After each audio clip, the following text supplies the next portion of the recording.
Hi, this is the Marshall AS50D, which is a 50-watt acoustic amplifier, part of the Marshall acoustic range. What we're going to do, we're going to check out the front panel features of this amp, followed by some of the sounds.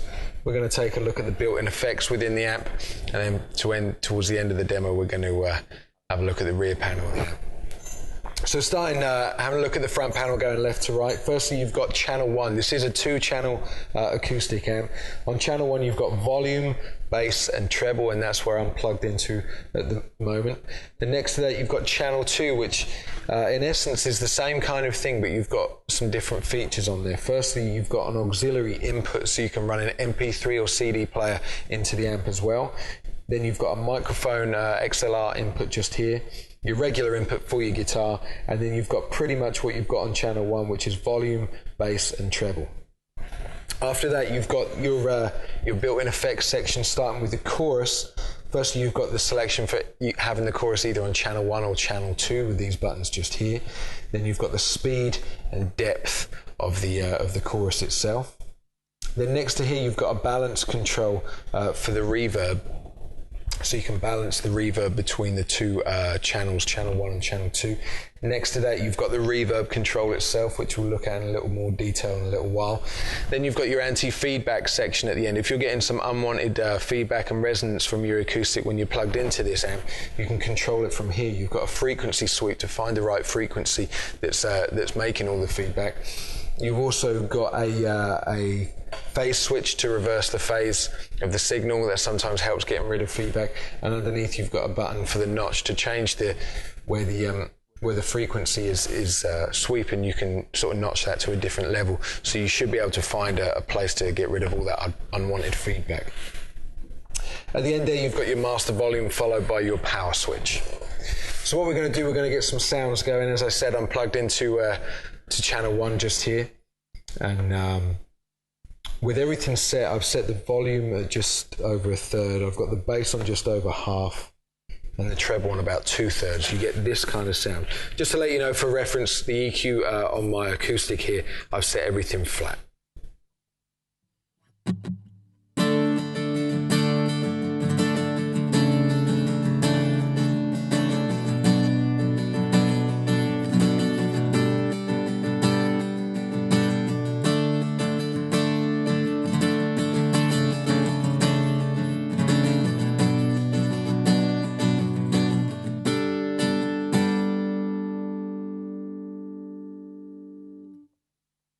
So that's the main sound that you get from this channel. What I'll do quickly now is put it into channel 2 here, and we should get a similar sound.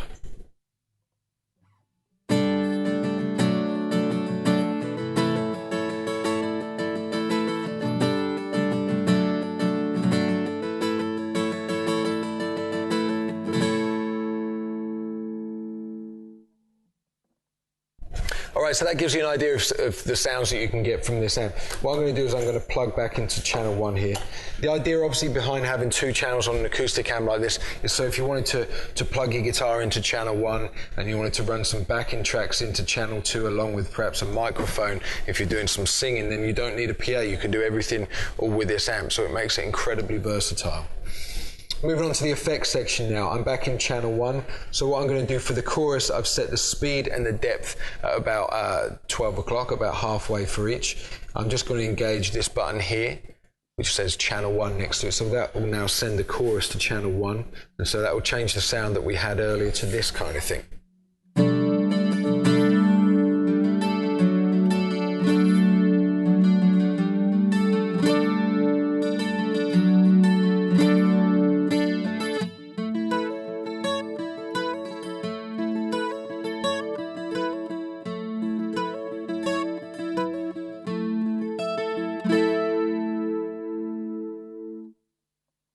Now, if you wanted to change the amount of chorus that you have on there, you could slow it down to make it a little bit more subtle by bringing the speed and the depth down, and that would give you this kind of thing.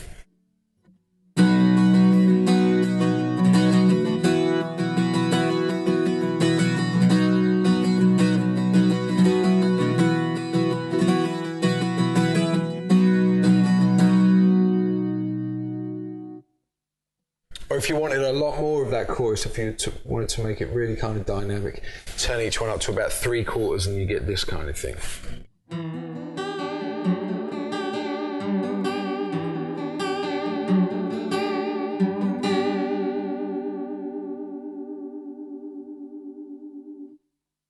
Obviously with any chorus, if it's a bit too much, then wind it back. So somewhere that I'd personally use it would be as we first had it on about halfway of each. But that's not to say that you can always experiment with the speed and the depth individually. All right, so what we're going to look at now is, I'm just going to take that chorus off and we're going to move on to the reverb. Now the effects within this amp, the chorus and the reverb within this amp are digital. And the reverb here is a great reproduction of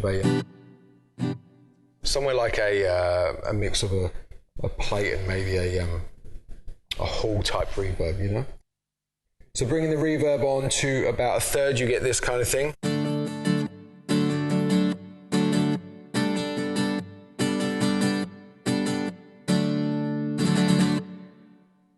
All right, and bringing the reverb all the way up to the top, the other extreme, you get this kind of thing.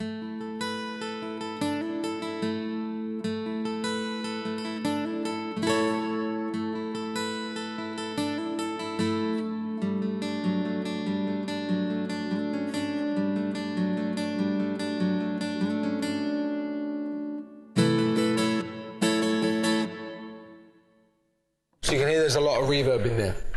And as I said earlier, there's also this balance control that you've got. So if you wanted to balance the amount of reverb between the two channels, if you're running a mic in as well or something like that, you want the reverb on and you wanted it sort of a bit more on your guitar than you do the mic, then you can control it all from the balance here. If you bring the balance all the way round to the left, all the reverb's on channel 1, the more you mix it round to the right, the more starts to bleed round to channel 2, and all the way round to that extreme there is just the reverb on channel 2. Right, so that's pretty much it. The only thing you haven't heard is with both the reverb and the chorus on at the same time, so I'll just quickly give that a blast for you.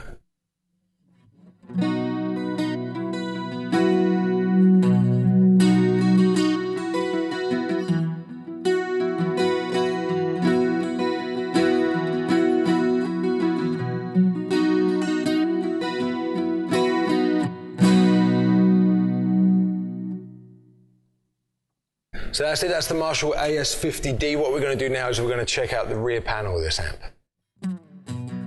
On the rear panel of the AS50, firstly you've got your mains input followed by your foot switch input and your line out.